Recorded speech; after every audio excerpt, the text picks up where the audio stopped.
Today, we are going to make some grass.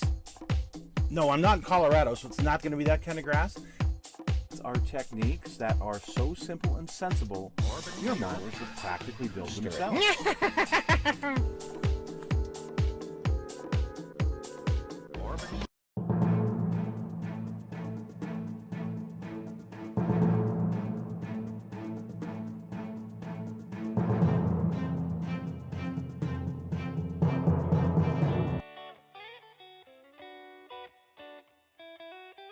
Hello folks, it's Mad Dog Merv. Welcome to the Kit Hoarder Stash. Well, today we have something that's a little bit unusual for what we have been doing on the channel, but it's actually something that I have done a lot of in my lifetime, and that is 700 scale ships. And this kit's been out for a while, like 15 years. Hard to believe. Time flies when you're having fun. But I have built this. In fact, I have the U.S. Pacific Fleet in 1/700 scale, pre-June of 1942. I have it. So, yeah, I got a lot of ships in that fleet. This one that we're going to review today is the Dunlap. It says it's a Dunlap class destroyer, 1938. So it's pre-war outfit. And as I recall, these were modified Mahan classes. They came after This came after the Mahan. You had 364 was Mahan. You had the Cossin and the Downs. That was 372 and 375. You had the Shaw, which blew up in Pearl Harbor, and that was 373. And then you've got this one here, 384. So let's take a look at it and see. Now these kits are all very easy to build. So if you're looking for just a quick build of a waterline scale ship, these are right up your alley. A lot of the guys use these for wargaming, or like me, in a collection. And depending on the year that you're building or you're targeting will depend on what the loadout is for it. And so this is a 1938 loadout, and it's very similar to what it would have had December of 1941 and into early 1942. And so that's why I got this particular one. So the instructions, of course, this is from Midship Models, kit number MPK 708. And first off, you've got the colors, which is very simple, what it recommends for the color. Excuse me. And you've just some specs on it. Here's your parts call-outs. And this is kind of neat. A little history of the Mahan class. You know, the different ships, when they were launched, and what their fate was. And that's kind of interesting. Okay. Going through the different parts of the build.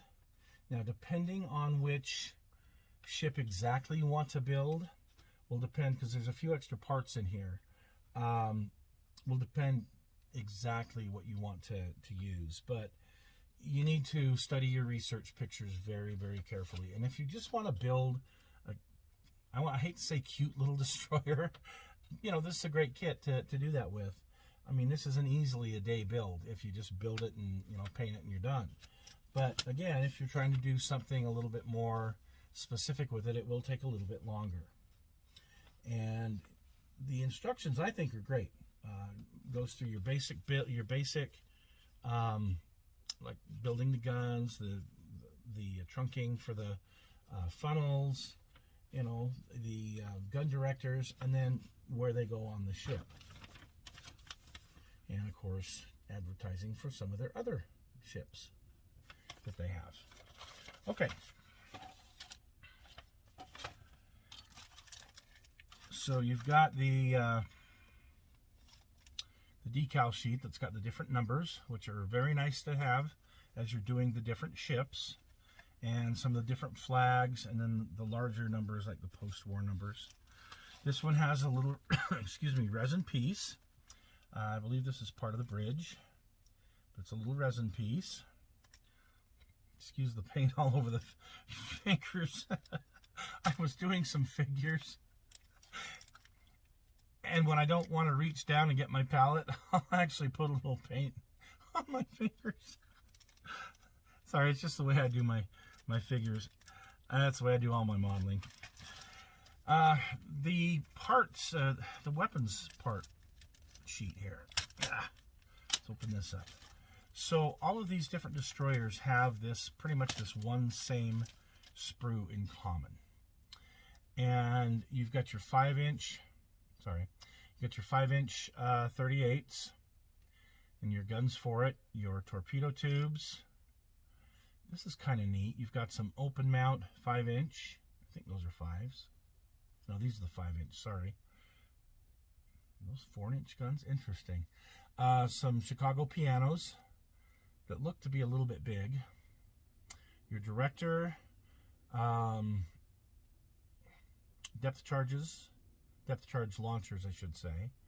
You've got some 20mm oil cans, single mount. And they're a little large. I mean, you know, they do the best they can with molding something this tiny. So these are a little large. Unless you're going to go with a photo etch, this is probably as good as you're going to get. So I actually use the plastic ones throughout my entire fleet. I try to keep it constant instead of trying to super detail one and the rest of them have these oversized. So I just keep them all oversized. Sorry about that. But you've got these anti-aircraft guns. You've got both square and round life rafts on here. And you've got a few different radars, which is kind of nice. Your depth charge racks at the very tail. Yeah, so very nice little, this is a very nice little set here, this little weapon set. Now, in your different kits, so it showed here on the side some other kits, and it shows them here on the instructions, like the Benham class, the Gridley, the Henley, the Stack, you know, things like that. The difference is going to be here. And I like this. I like the way they did this. So this sprue will have parts unique for either this ship or this class. And here's your hull. Okay, your upper hull. Your superstructures. Your foredeck. Looks like you got a couple of different options here for, you've got 3 different options here. And again, depending on which ship you're going to build and depending on which year you're going to do, this would have, you know, the anti-aircraft gun upgrade. This would probably be your as launched configuration here. Here's your trunking for these little teeny funnels. You've got a couple of different configurations of the bridge, and then your mast, and some other little, you know, parts fit outs. So, and a couple of, I think these are the 4-inch guns right here that you know, some of them may have had. Again, depending on the year you're building, the era, sometimes the day, sometimes the battle. But there's great reference photos online as to the different loadouts that these ships had at different times. So use your your references. You can see the open mount guns right here. So yeah, pretty neat. Pretty neat. All right, folks. Well, that was quick and easy, and these are quick and easy to build. They're fun to paint, especially when you get into some of those like Atlantic schemes and whatnot. You can build an entire fleet in a very short amount of time, and they are a load of fun to do. If you want to get into detailing, I'm not that sadistic because photo etch and 700 scale. But hey, you know, to each his own. All right, folks, you have a great day, and we'll see you next week on The Stash.